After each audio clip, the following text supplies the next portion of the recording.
Durante siglos, la historia de Jesús ha sido contada bajo una misma luz, la del Hijo de Dios, nacido sin mancha, entregado al sacrificio y resucitado en gloria. Pero detrás de esa imagen sagrada existe un silencio denso, un vacío cuidadosamente mantenido por quienes decidieron qué debía saberse y qué debía ocultarse. La figura de Jesús fue moldeada por concilios, teólogos y gobernantes, no solo para inspirar fe, sino para construir una estructura de poder. En ese proceso, lo humano fue despojado de lo divino.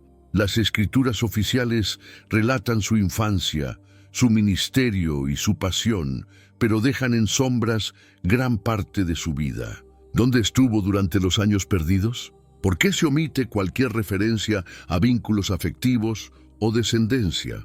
Estas preguntas fueron consideradas peligrosas porque mostraban un rostro demasiado terrenal del Mesías. Un Jesús que amó, que formó lazos, que pudo haber tenido una familia, era una amenaza para la imagen inmutable que sostenía el poder espiritual de Roma.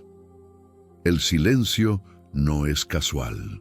Los primeros siglos del cristianismo fueron una lucha por definir la verdad.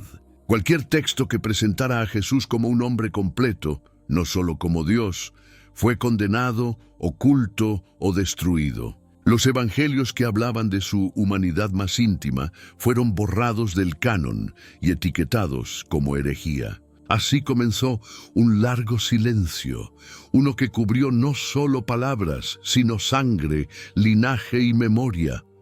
Lo que sobrevivió fue una historia incompleta, un relato divino, pero mutilado. Porque si la verdad completa saliera a la luz, quizá entenderíamos que la sangre del Cristo no terminó en la cruz, sino que siguió fluyendo a través de generaciones que jamás supieron el peso del nombre que llevaban en sus venas. Entre los rollos prohibidos, los pergaminos olvidados y los manuscritos que el tiempo intentó sepultar, hay nombres que resuenan con una fuerza incómoda para la historia oficial. Uno de ellos es el de María Magdalena. Mientras la Iglesia la presentó durante siglos como una pecadora redimida, los textos apócrifos revelan otra verdad. Fue la discípula más cercana a Jesús, su confidente y posiblemente su compañera. En el Evangelio de Felipe se lee que el Maestro la amaba más que a todos los demás discípulos y que solía besarla en la boca. Esta frase, censurada y reinterpretada hasta el cansancio, muestra la existencia de un vínculo que excedía lo espiritual.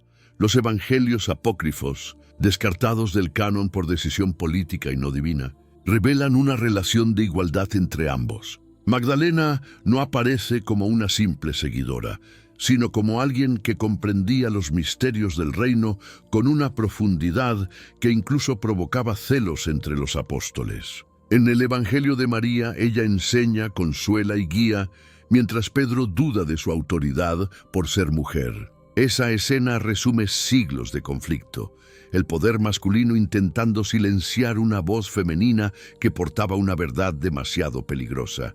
¿Qué temía la Iglesia? Tal vez que el amor entre ambos revelara la naturaleza completa de Jesús.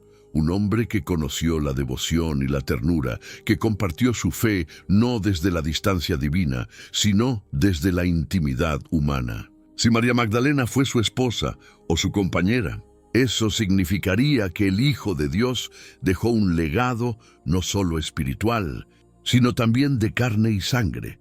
Y es precisamente en esa posibilidad, la de un Jesús esposo, amante y padre, donde comienza la línea más prohibida de la historia, aquella que conecta el misterio de la fe con el linaje del Santo Grial. Si aceptamos la posibilidad de que Jesús y María Magdalena compartieron una unión más allá de lo espiritual, entonces debemos contemplar lo que esa unión pudo haber engendrado. En diversas tradiciones gnósticas y corrientes esotéricas, se habla del linaje del Santo Grial, una descendencia directa del Cristo que habría sobrevivido en secreto, protegida por quienes conocían la verdad.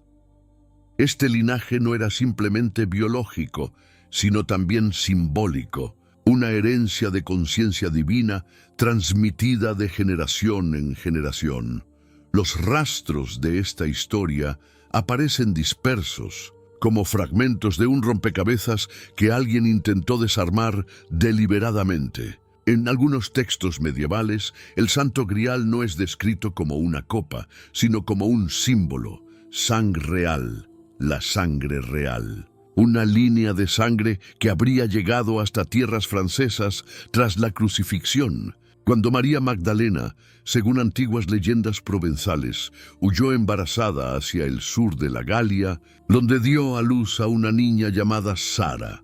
Esa niña, custodiada por comunidades secretas, sería la primera portadora del linaje sagrado. Con el paso de los siglos, órdenes como los templarios y sociedades ocultas habrían asumido la tarea de preservar y proteger esta verdad, sabiendo que revelarla significaría desafiar los cimientos de la Iglesia. No se trataba solo de una cuestión teológica, sino de poder. Reconocer la existencia de herederos de Jesús pondría en duda la autoridad espiritual de Roma y su monopolio sobre la interpretación divina. El Grial, entonces, no sería un objeto perdido, sino una sangre viva, una corriente silenciosa que atraviesa los siglos, encarnada en hombres y mujeres que nunca supieron quiénes eran realmente. Una descendencia que, de ser cierta, cambiaría para siempre la historia de la humanidad, demostrando que el reino de Dios no solo está en los cielos, sino que corre, literalmente, por las venas de la tierra. Para entender por qué esta verdad fue silenciada, hay que mirar más allá de la fe y adentrarse en el terreno del poder. Desde sus primeros siglos, la Iglesia comprendió que mantener el control sobre la imagen de Jesús era mantener el control sobre el alma de millones. Si el pueblo creía en un Cristo divino, inalcanzable, la institución se convertía en el único puente entre el hombre y Dios. Pero si se aceptaba la idea de un Jesús humano, esposo y padre, ese puente se derrumbaba. El creyente ya no necesitaría intermediarios para acceder a lo sagrado. La posibilidad de un linaje físico del Mesías ponía en riesgo todo el edificio teológico levantado durante siglos. No solo desafiaba la virginidad perpetua de María o la pureza inmaculada del Salvador, sino que también rompía con la estructura jerárquica que sostenía al Vaticano. Un Cristo con descendencia terrenal significaba que la divinidad podía manifestarse en la carne humana sin necesidad de dogmas, templos ni ritos. Era una amenaza directa a la autoridad eclesiástica. Por eso, los concilios, desde Nicea hasta Trento, fueron cuidadosamente diseñados para eliminar cualquier referencia a los evangelios o tradiciones que mencionaran una relación íntima entre Jesús y Magdalena. Las figuras femeninas fueron relegadas, las palabras manipuladas, los textos reescritos y, sobre todo, se impuso el silencio. Un silencio tan eficaz que, durante siglos, nadie se atrevió a cuestionar la versión oficial. No fue solo miedo a perder poder, sino a perder el mito. Porque si la humanidad descubría que el Cristo había amado, reído, sufrido y engendrado como cualquier hombre, el misterio de la fe dejaría de ser una doctrina impuesta para convertirse en una verdad interior.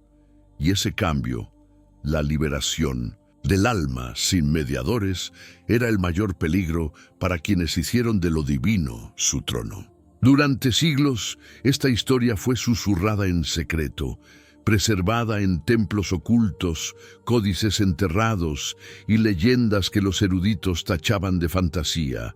Pero la verdad tiene una forma extraña de resistir al tiempo.